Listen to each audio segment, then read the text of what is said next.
बिस्मिल्लाहिर्रहमानिर्रहीम। अजीज तलबा, आज हम खाका नवीसी पढ़ेंगे। आपकी दर्सी किताब सफ़ा नंबर 120 पे फरहतुल्लाह बेग का एक खाका तहरीर है, एक वसीयत की तामील के नाम से। उसमें हमने क्या कुछ पढ़ना है और किस तरीके से है, पहले मैंने कोशिश की है कि थोड़ा सा उसके बारे में बता दूं कि आज हमने काम क्या करना है और कितने सफ़ात पढ़ने हैं। तो आपको अपनी स्क्रीन पे नजर आ रहा होगा और साथ साथ आप उसको भी देखते जाएं। सबसे पहले बेटा हम करेंगे खाका नवीसी की तारीफ कि खाका नवीसी क्या होती है, उसमें क्या तहरीर किया जाता है।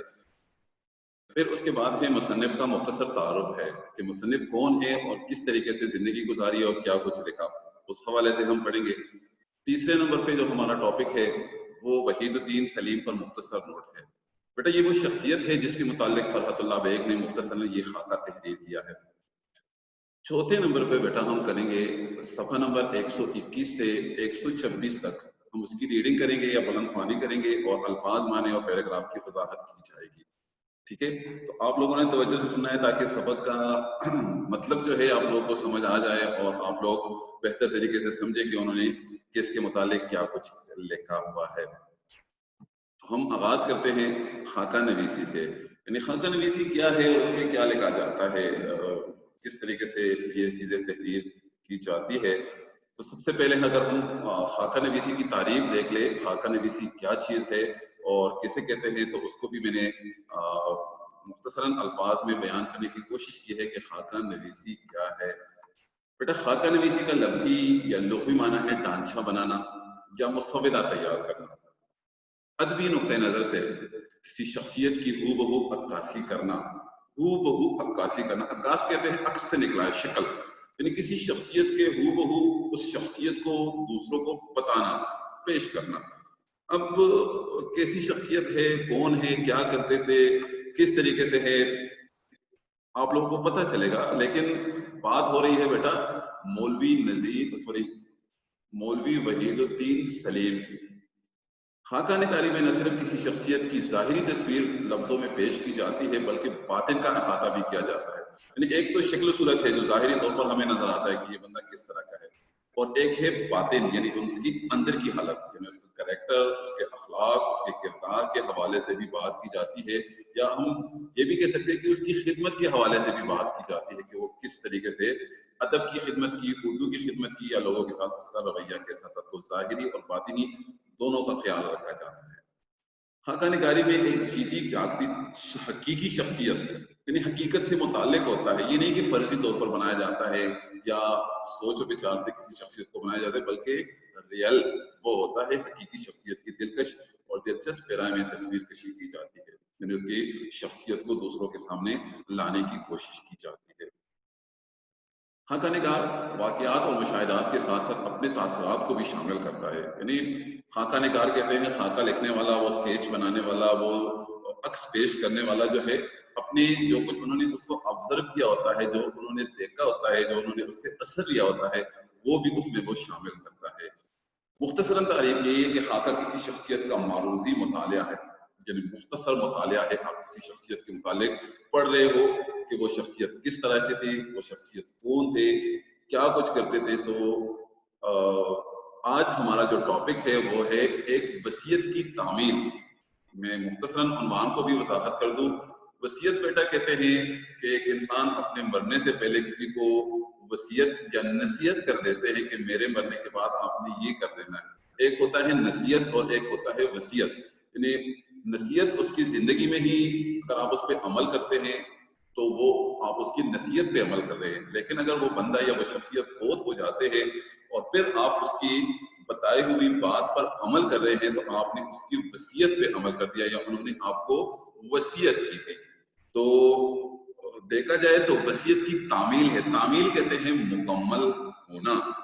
अब बात किस तरह है और इसका मरकजी ख्याल क्या है वो आगे हम बता रहे हैं। मैं आपको बताऊंगा कि इस सबक का मरकजी ख्याल या निचोड़ क्या है, या मुसन्निफ ने इसको क्यों लिखा, लिखने का मकसद क्या था, और किसके बताने पे वो हम सबक जब पढ़ेंगे तो आप लोगों को समझ आ जाएगी। लेकिन यहाँ स्क्रीन पे जो आप लोगों को नजर आ रहा है, यानी खाका नवीसी क्या है, खाका कौन लिखता है और क्यों लिखता है, तो उस हवाले से सिर्फ आप लोगों को समझना चाहिए। अब सबक की तरफ आते हैं। बेटा सबसे पहले है मुसन्निफ का तारुफ है कि मुसन्निफ कौन है और उन्होंने क्या कुछ लिखा, उस हवाले से हम बात करेंगे। तारुफ है मिर्जा फरहतुल्लाह बेग। स्क्रीन पे आप लोग उसकी तस्वीर भी देख सकते हैं कि ये फरहतुल्लाह बेग की अपनी तस्वीर है कि इन्होंने मौलवी वहीदुद्दीन सलीम के मुतालिक ये खाका या आप लोगों की किताब में ये तहरीर किया है। उसकी शख्सियत किस तरह से थी और उन्होंने क्या कुछ लिखा, किस तरीके से लिखा, स्क्रीन पे देख ले बेटा। तो उसकी पैदाइश है 1882 1882 और वफात है 1947 1947।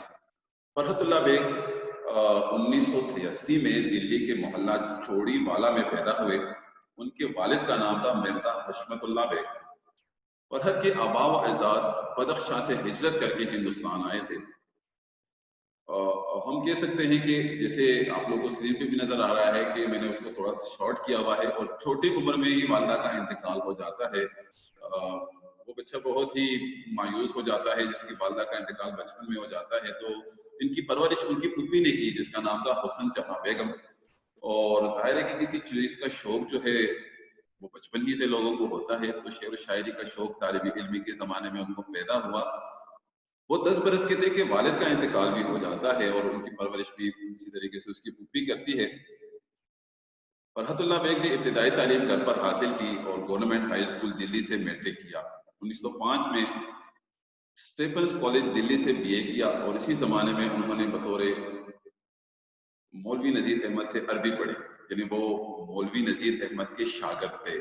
ये नाम आगे भी आ रहा है कि मौलवी नजीर अहमद जो उसके होनहार शागिर्द थे फरहतुल्लाह बेग, उन्होंने उसके लिए क्या कौन सी खिदमत की और क्या कुछ किया, उस हवाले से भी बात होगी।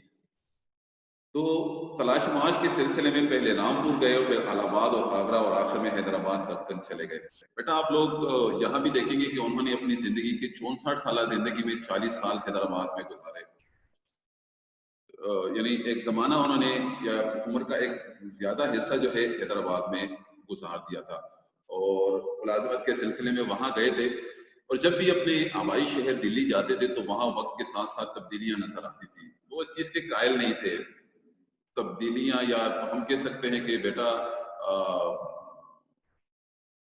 पुरानी चीजों के साथ लगाव जो है, पुरानी तहजीब के साथ लगाव जो है वो बहुत ज्यादा था मिर्जा फरहतुल्लाह बेग का।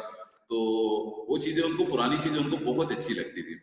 तो पुरानी तहजीब के दिलदारा या चाहने वाले थे, इसी वजह से अपनी तहरीरों में पुरानी तहजीब को महफूज करने की कोशिश की।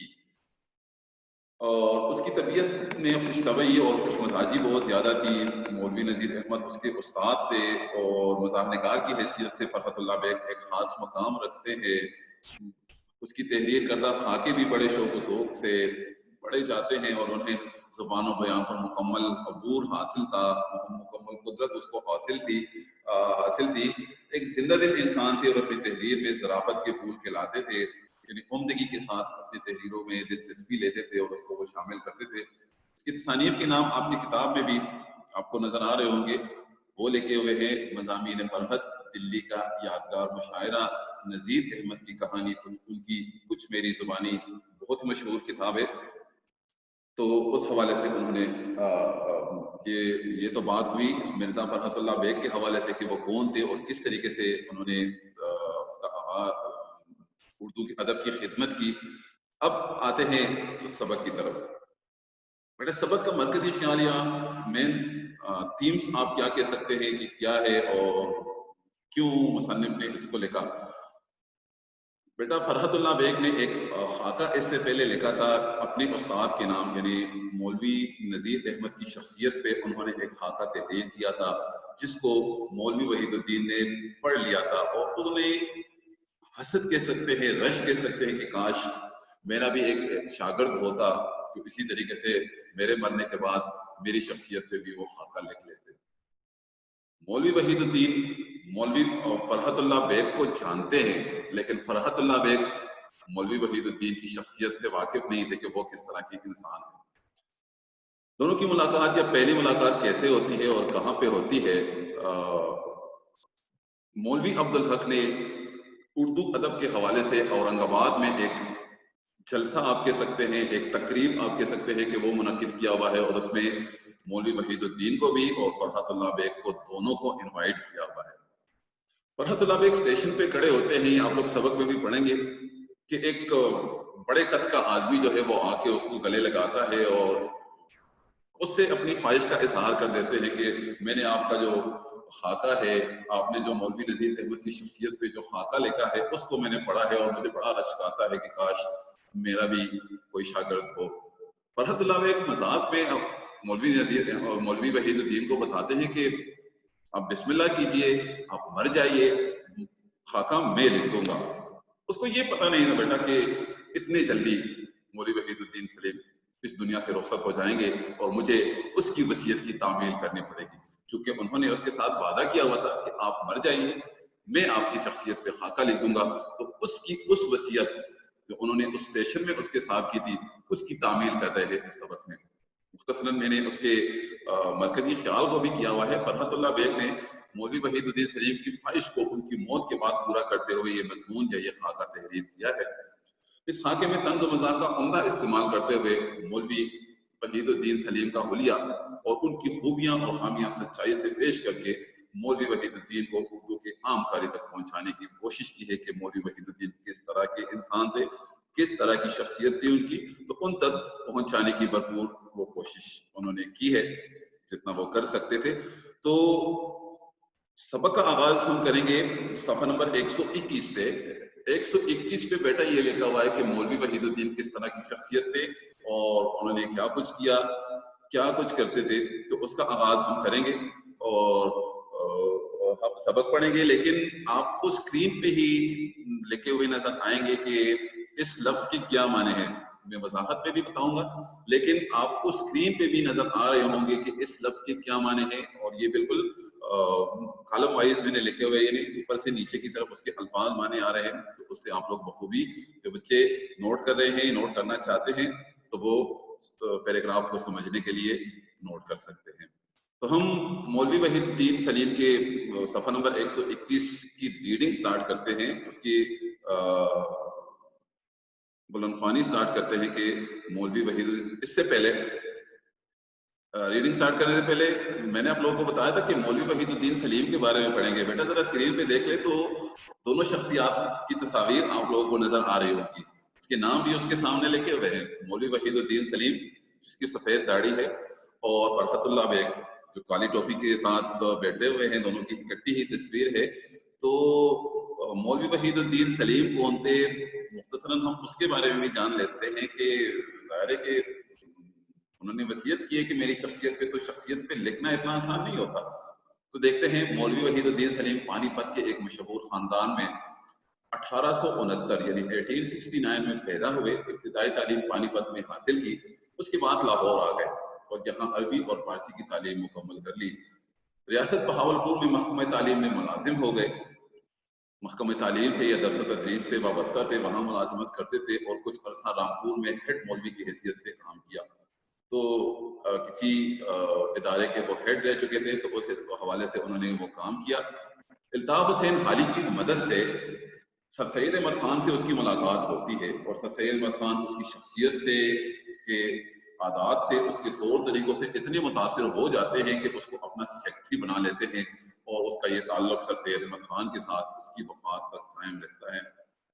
अखबार ज़मींदार के मुदीर भी रहे और उस्मानिया यूनिवर्सिटी हिंदुस्तान में उर्दू के प्रोफेसर भी रहे।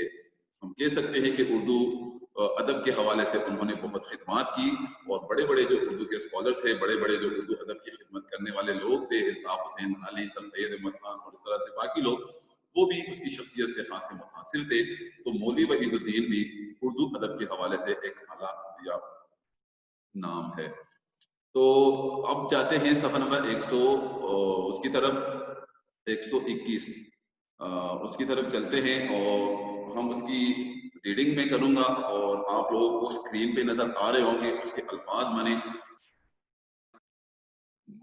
तो वो भी आप लोग कर सकते हैं, देख सकते हैं। रीडिंग का आगाज करते हैं तो आप लोगों ने तवज्जो के साथ, मेरा स्पीड इसलिए थोड़ी ज्यादा है कि आज हमने 4 पेजेस की या 4 सवाल की बुलंदख्वानी करनी है, उसके अल्फाज माने लिखने हैं और उसके पैराग्राफ की वजाहत करनी है। تو آپ لوگوں کی توجہ اگر کتاب کی طرف ہوگی تو زیادہ بہتر طور پر آپ لوگوں کو اس کی سمجھ آ سکتی ہے۔ خدا بخشے مولوی وحید الدین سلیم بھی ایک عجیب چیز تھے بیٹا، چونکہ ظاہر ہے بات اس کی ہو رہی ہے، اس کی شخصیت کے حوالے سے بات ہو رہی ہے، تو وہ پوری تفصیل فرحت اللہ بیگ جو ہے وہ آپ لوگوں کو بتائیں گے۔ ایک نگینہ سمجھیے، ایک قیمتی پتھر کو نگینہ کہتے ہیں کہ برسوں کا ناتراشیدہ رہا، یعنی بہت سے سال اس کو تراشا نہیں گیا یا اس کی صفائی ستھرائی نہیں کی گئی۔ جب تراشا گیا، چمک بڑی، اہل نظر میں قدر ہوئی، اس وقت چھٹ سے ٹوٹ گیا۔ یعنی مولوی وحید الدین سلیم کی شخصیت کے حوالے سے بات کریں کہ پہلے لوگ اس کو اتنا نہیں جانتے تھے یا اتنے وہ مشہور نہیں تھے، لیکن جب آہستہ آہستہ وہ مشہور ہونے لگے، لوگوں کو پتہ چلنے لگا، تو وہ ہم سے جدا ہو گئی، یا لوگوں میں وہ زیادہ مشہور ہونے لگے تو پھر فوت ہو جاتے ہیں۔ آپ نے اس کی تاریخ میں لکھا ہے بیٹا، مولوی وحید الدین سلیم کی پیدائش ہے 1869 اور وفات ہے 1927، ٹھیک ہے۔ شہرت بھی غالب کے قصیدے کی طرح آج کل کسی کو راس نہیں آتی، جس طریقے سے غالب کے قصیدے جو انہوں نے لکھے وہ مشہور نہیں ہوئے اتنے، اسی طریقے سے وہ کہہ رہے کہ شہرت بھی آج کل اتنی آسانی کے ساتھ لوگوں کو نہیں ملتی۔ ادھر نام پڑا اور ادھر نام پڑا اور ادھر مرا، سب سے آگے نکلا اور تیر قضا کا نشانہ ہوا۔ تیر قضا موت کو، مرنے کا تیر، جس سے لوگوں کو موت آتی ہے، قضا کہتے ہیں موت کو، یعنی موت کا تیر بھی آپ کہہ سکتے ہیں۔ چھل چھلاؤ کا زور ہوا، چھل چھلاؤ بیٹا کہتے ہیں دنیا سے جانے کا رواج، یعنی مرنے کا رواج بھی آپ کہہ سکتے ہیں، جانے کا رواج، دنیا سے رخصت ہونا۔ زور ہے، آج یہ گیا کل وہ گیا۔ مولوی نذیر احمد گئے، یعنی اپنے استاد کی بات کر رہے ہیں۔ شبلی گئے، حالی گئے، وحید الدین گئے، یعنی شبلی نعمانی اور الطاف حسین حالی اور وحید الدین سلیم گئے کا مطلب کہ وہ اس دنیا سے رخصت ہو چکے ہیں۔ آج کل کا مرنا بھی کچھ عجیب مرنا ہو گیا ہے۔ پہلے زندگی کو چراغ سے تشبیہ دیتے تھے، بتی جلتی تھی، تیل خرچ ہوتا تھا، تیل ختم ہونے کے بعد چراغ جھلملاتا، ٹمٹماتا، لو بیٹھتی شروع ہوتی تھی اور آہستہ آہستہ آخر رفتہ رفتہ ٹھنڈا ہو جاتا۔ ہم آسانی سے بیٹا اس کا مطلب یہ لے سکتے ہیں کہ پہلے مرنا بہت مشکل ہوتا تھا، مشکل نہیں لیکن زیادہ ٹائم لگتا تھا، مطلب بیماری زیادہ ہوتی تھی، آہستہ آہستہ بندے کو پتہ چلتا تھا، کمزوری آتی تھی اور اس طرح کے حالات خراب ہو جاتے تھے، تو پھر بندہ جا کے بستر پہ بہت عرصہ لیٹا رہتا تھا، پھر بندہ جا کے موت کی منہ میں چلا جاتا تھا۔ لیکن آج کل ہم کہتے ہیں نا لوگ وہ تو ٹھیک ٹھاک تھا، صحیح سلامت گھر سے نکلتا ہے، ہارٹ اٹیک ہو جاتا ہے، خدا نخواستہ برین ہیمریج ہو جاتا ہے، خدا نخواستہ اور کوئی ایسا حادثہ ہو جاتا ہے، تو کہتے ہیں بندہ چلا گیا، پتہ ہی نہیں چلتا۔ تو مصنف اس کی طرف اشارہ کرے کہ مرنے کا کوئی پتہ نہیں چلتا اور اچانک موت آ جاتی ہے۔ اب چراغ کی جگہ زندگی بجلی کا لیپ ہو گئی، ادھر بٹن دبایا، ادھر اندھیرا گپ اندھیرا کہتے ہیں مکمل اندھیرا یا زیادہ اندھیرا۔ عظمت اللہ خان اسی طرح مرے، مولوی وحید الدین اسی طرح رخصت ہوئے۔ یہ کچھ ساتھی ہے اس کے نام لے رہے ہیں، مولوی وحید الدین۔ اب دیکھیں کس کی باری ہے۔ اردو کے مجمع میں 2-4 لیم چل رہے ہیں، جو اردو کی خدمت کرنے والے لوگ ہیں وہ کچھ ہے اسی طریقے سے ہے، وہ خدمت کر رہے ہیں، دیکھتے ہیں کہ کب ان کی باری آتی ہے۔ وہ بھی کسی وقت کٹ سے گل ہو جائیں گے، اس کے بعد اللہ ہی اللہ ہے۔ اللہ ہی اللہ کا مطلب خدا ہی حافظ ہے یا کوئی اردو ادب کی خدمت کرنے والا اور شخصیت ایسے نہیں ہے۔ اب مصنف اپنی بات کر رہے ہیں، دیکھتے ہیں کہ نیکسٹ پیج پہ آپ لوگ دیکھیں گے کہ مولوی وحید الدین سے اس کی ملاقات پھر کیسے ہوتی ہے۔ میں مدت سے حیدرآباد میں ہوں، مولوی وحید الدین بھی برسوں سے یہاں تھے، لیکن کبھی ملنا نہیں ہوا۔ انہیں ملنے سے فرصت نہ تھی، مجھے ملنے کی فرصت نہ تھی، یعنی دونوں بہت مصروف رہتے تھے۔ آخر ملے تو کب ملے کہ مولوی صاحب مرنے کو تیار بیٹھے تھے۔ یہ اب مذاق کر رہے ہیں کہ میں ملنا چاہ رہا تھا لیکن وہ تو بالکل تیار تھے مرنے کو، میرے ملنے سے پہلے ہی وہ فوت ہو چکے تھے۔ گزشتہ سال کالج کے جلسے میں مولوی عبدالحق صاحب نے مجھے اورنگ آباد کھینچ بلایا، جیسے میں نے پہلے بتایا کہ فرحت اللہ بیگ کو انوائٹ کیا ہے بابائے اردو مولوی عبدالحق نے اپنے ایک جلسے میں، اپنے ایک تقریب میں۔ روانہ ہونے کے لیے جو حیدرآباد کے اسٹیشن پر پہنچا تو کیا دیکھتا ہوں کہ اسٹیشن اورنگ آباد جانے والوں سے بھرا پڑا ہے، یعنی وہاں بہت زیادہ لوگ جا رہے ہیں اور اسٹیشن پہ یا ریلوے اسٹیشن پہ رش بہت زیادہ ہے۔ طالب علم بھی ہے، ماسٹر بھی ہے، کچھ ضرورت سے جا رہے تھے، کچھ بے ضرورت چلے جا رہے تھے، کچھ واقعی مہمان تھے، کچھ بن بلائے مہمان تھے۔ عرض یہ کہ آدھی ریل انہی اورنگ آباد کے مسافروں نے گھیر رکھی ہے، یعنی اورنگ آباد جانے کا زور ہے۔ جو لوگ جا رہے ہیں کچھ کو انوائٹ کیا گیا ہے اور کچھ بغیر انویٹیشن کے ہی بن بلائے وہ جا رہے ہیں، اور وہ کہہ رہے ہیں کہ مسافروں کا بہت زیادہ رش ہے۔ बेटा पेज नंबर 122 पे अब जो हम पैराग्राफ पढ़ेंगे, यहाँ मुलाकात हो रही है मौलवी वहीदुद्दीन और फरहतुल्लाह बेग की, यानी उस शख्सियत की जिसपे उन्होंने ये खाका तहरीर किया है और उसकी जिन्होंने ये खाका लिखा है। रेल की रवानगी में देर थी, सबके सब प्लेटफॉर्म पर खड़े गप्पे मार रहे थे। मैं भी एक साहब से खड़ा बातें कर रहा था। ये मुसन्निफ कह रहा है कि क्या देखता हूँ कि एक बड़े मियाँ भीड़ को चीरते फाड़ते, भीड़ कहते हैं हुजूम को, भीड़ कहते हैं हुजूम को या रश को, उसको फाड़ते हुए बड़े बड़े डिग भरते, डिग कदम मेरी तरफ चले आ रहे थे। मुतवस्सित कद यानी दरमियाना कद है उसका, यानी उसका हुलिया आप बता रहे हैं आपको कि मौलवी वहीदुद्दीन सलीम का हुलिया कैसा था। भारी गडीला बदन यानी मजबूत बदन, ताकतवर हम कह सकते हैं, मजबूत शरीर, सफेद पाजामा यानी उन्होंने सफेद पाजामा भी पहना हुआ है और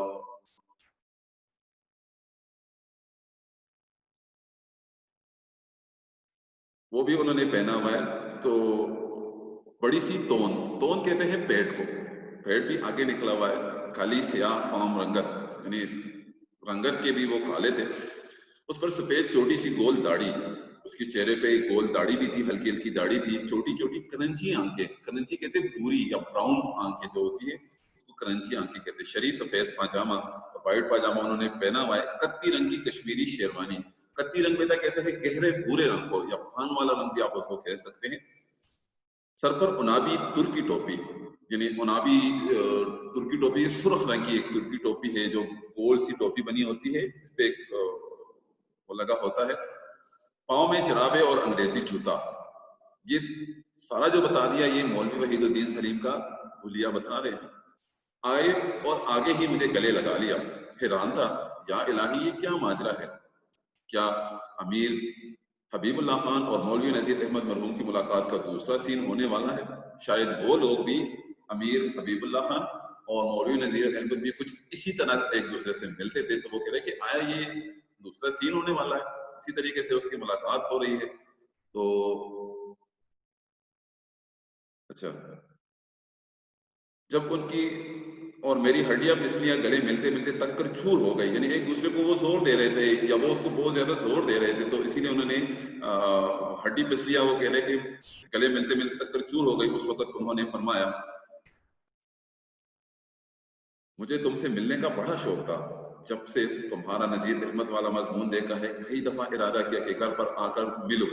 ये मौलवी वहीदुद्दीन सलीम जो है वो उससे बात कर रहे हैं, उसको कह रहे हैं कि फरहतुल्लाह बेग को कि मुझे बड़ी खुशी थी कि मैं आपसे बात करूं। भाई मुझे नजीर अहमद की किस्मत पर रश्क आता है कि तुझ जैसा शागिर्द उनको मिला, मरने के बाद उनका नाम जिंदा कर दिया। ये वो ख्वाहिश है जो अब उसका इजहार वो कर रहे हैं और जिसकी तकमील फरहतुल्लाह बेग अभी कर रहे हैं। अफसोस है हमको कोई ऐसा शागिर्द नहीं मिलता जो मरने के बाद उसी रंग में हमारा हाल भी लिखता। उन्होंने ख्वाहिश का इजहार कर दिया, देखते हैं फरहतुल्लाह बेग उसको क्या जवाब देते हैं। मैं परेशान था कि या अल्लाह ये है कौन और क्या कह रहे हैं, मगर मेरी जुबान कब रुकती है। मैंने कहा, मौलवी साहब घबराते क्यों है, बिस्मिल्लाह कीजिए, मर जाइए, मजमून मैं लिख दूंगा। फरहतुल्लाह बेग कह रहे कि मैंने तो मजाकन उसको ये कह दिया कि आप क्यों घबरा रहे हैं कि आपका कोई शागिर्द नहीं है, आप मर जाइए, मैं आपका जो है वो खाका या शख्सियत के हवाले से मजमून जो है वो मैं लिख दूंगा। क्या खबर थी कि साल भर के अंदर ही अंदर मौलवी साहब मर जाएंगे और मुझे उनकी वसीयत को पूरा करना पड़ेगा। जब मुझे मालूम हुआ कि ये मौलवी वहीदुद्दीन है तो वाकई मुझे बहुत पशेमानी या अफसोस हुआ। मैंने माजरत की, वो खूब शगुफ्ता तबीयत लेकर आए थे, रंज तो कजा। कजा बेटा कहते कहाँ, यानी मायूसी, परेशानी और हम तो उसकी शख्सियत में था ही नहीं। अब ये बेटा एक ही ट्रेन के डब्बे में एक ही साथ बैठ जाएंगे और बहुत ज्यादा गप्पे, जितने भी हम पेजेस अब पढ़ रहे हैं ना, आगे जाके ये एक दूसरे के साथ डिस्कशन करेंगे, मुख्तलिफ टॉपिक्स पे बात करेंगे, मुख्तलिफ बातें करेंगे आपस में, और जब ये जलसा का पहुंचेंगे वहां उसकी मेहमान नवाजी कैसे की जाती है और कौन सी जगह उसको मिलती है, उस हवाले से वो बात करेंगे। ठीक है, तो रंज तो कजा यानी उसकी चेहरे पर मायूसी या परेशानी तो बहुत दूर थी, हंसते और अपने जुमले मजे लेते लेते रहे। सर हो गए, सर हो गए का मतलब जिद करने लगे, सर होना या जिद करना। कि जिस गाड़ी में तू है मैं भी उसी में बैठूंगा। शागिर्दों की तरफ देखा, उन्होंने उनका सामान ला मेरे दर्जे में रख दिया। दर्जा आप डब्बे को कह सकते हैं। जब हम फरहतुल्लाह बेग बैठ रहे थे तो अपने शागिर्दों को उन्होंने इशारा कर दिया कि जाए मेरा सामान भी इसी के पास रख दे, मैंने इनके साथ ही सफर करना है। उधर रेल चली, इधर रेल चली और उधर उनकी जुबान चली। रात के 12 बजे, 1 बजा, 2 बज गए। मौलवी साहब न खुद सोते हैं और न सोने देते हैं। दर्जे अव्वल में हम 3 आदमी थे, मौलवी साहब और रफीक बेग, ये भी उनका एक दोस्त है रफीक बेग, तो वो भी उनके साथ बैठा हुआ है। रफीक बेग तो सो गए, उनको नींद आ रही थी, रात हो गई थी, रात के 2 बज रहे थे, तो वो तो सो गए थे। हम दोनों ने बातों में सुबह कर दी, अपनी जिंदगी के हालात बयान किए, अपने इल्मी कारनामों का जिक्र छेड़ा, इस्तिलाहात जुबान उर्दू पर बहस होती रही, शेर व शायरी हुई, उर्दू दूसरों की खूब खूब बुराइयां हुई, अपनी तारीफें हुई। मौलवी अब्दुल हक को बुरा भला कहा कि इस बीमारी में मुझे जबरदस्ती केंच बुलाया। बेटा देख लीजिए, ज्यादातर उस गपशप की बात कर रहे हैं कि उन्होंने आपस में किन किन बातों को डिस्कस किया है, किन किन बातों पे अपने ख्यालात का इजहार किया है, तो वो सारी बातें वो कर रहे हैं। बस चंद घंटे बड़े मजे से गुजर गए। सुबह होते होते कहीं जाकर आंख लगी, शायद ही घंटा भर सोए होंगे कि उनके शागिर्दों और साथियों ने गाड़ियों पर यूरिश कर दी। यूरिश करना यानी हमला करना, यानी वो उस पे आ गए कि उसकी खिदमत के लिए आ रहे थे, उसके शागिर्द थे, जाहिर है कि उसकी खिदमत वो कर रहे थे। अच्छा, फिर उठ बैठे और फिर वही इल्मी मुबाहिस शुरू हुए। मुबाहिस कहते हैं बहस या गुफ्तगू को। मुफ्तियां उड़ी, मुफ्तियां कहते हैं हंसी मजाक को। किसी को बेवकूफ बनाया, किसी की तारीफ की, हंसी और कहकाओ का वो जोर था कि दर्जे की छत उड़ी जाती थी और रंगाबाद तक यही वलगपाड़ा रहा। वलगपाड़ा कहते हैं शोर को, हंगामे। मैंने बातों बातों में ये भी कोशिश की कि मौलवी साहब की तबीयत का अंदाजा लगाओ। पहले तो जरा बंद बंद रहे, यानी जाहिर है कि जान पहचान बंदी की नहीं होती तो खुलकर बात नहीं करते, बंद बंद रहने का मतलब यही है। लेकिन फिर खुल गए मतलब खुली तौर पर हंसी मजाक करने लगे आपस में, जैसे दोस्त पुराने दोस्त करते हैं। मैंने जो राय उनके मुतालिक कायम की है वो सुन लीजिए। सबसे पहले तो ये कि उनमें शराफत का मादा बहुत, शराफत कहते हैं खुश तबई, खुश तबीयत थे वो, मतलब गपशप लगाते थे, माइंड नहीं करते थे बातों को और खुलकर बात करते थे। लेकिन ये शराफत अक्सर रकाकत की सूरत इख्तियार कर लेती थी। रकाकत, बेइज्जती, यानी ऐसा आपको महसूस होता था जैसे मुंह पे बात कह देना। लोगों को कभी कभार महसूस होता है ना, मुंह पट्टे होते हैं तो कह रहे मुंह पे बात कर देते हैं, तो रकाकत इसी को कहते हैं कि बेइज्जती महसूस करती थी उनकी। मुंह पे बात करने वाली बातें होती है कि मुंह पे नहीं करनी चाहिए, दूसरा वो माइंड कर सकता है, लेकिन मौलवी वहीदुद्दीन में ऐसी आदत थी कि मुंह पे बात करते थे, तो इसीलिए वो कहते हैं। तो अच्छा, किसी को बुरा भला कहते तो ऐसे अल्फाज में कहते कि सुनने से तकलीफ होती, और जब कहने पर आते तो फिर ये ना देखते कि मैं क्या कह रहा हूँ, यानी उनको पता नहीं चलता था। वो इतने साफ दिल के थे और खुश तबीयत थे। वो उसके सामने कह रहा हूँ और किसके सामने कह रहा हूँ, नतीजा अक्सर ये होता कि लोग इधर से उधर लगा लेते और मौलवी साहब की किसी न किसी से बिगड़ जाते। बिगड़ जाने का मतलब नाराज हो जाना या हालात खराब हो जाना। शायद ही कोई बुरा, शायद ही कोई भला आदमी होगा जो सच्चे दिल से उसको चाहता हो। उसके इल्म, उनकी समझ, उनकी ज़ोत फहमी और उनकी तबई रसा की सब तारीफ करते थे, लेकिन उनकी तबीयत के सब शाकी है और वो खुद भी उससे बेजार थे। बेटे ज़ोत फहमी कहते हैं अक्लमंदी के, वो बाकी बहुत बात को जल्द समझने वाले की सलाहियत, ज़ोत फहमी अक्लमंद, और तबई रसा भी कहते हैं अक्लमंद को। लेकिन लोग इस बात को मानते थे कि मौलवी वहीदुद्दीन बहुत ही बात को जल्द समझने वाले और बहुत अक्लमंद है।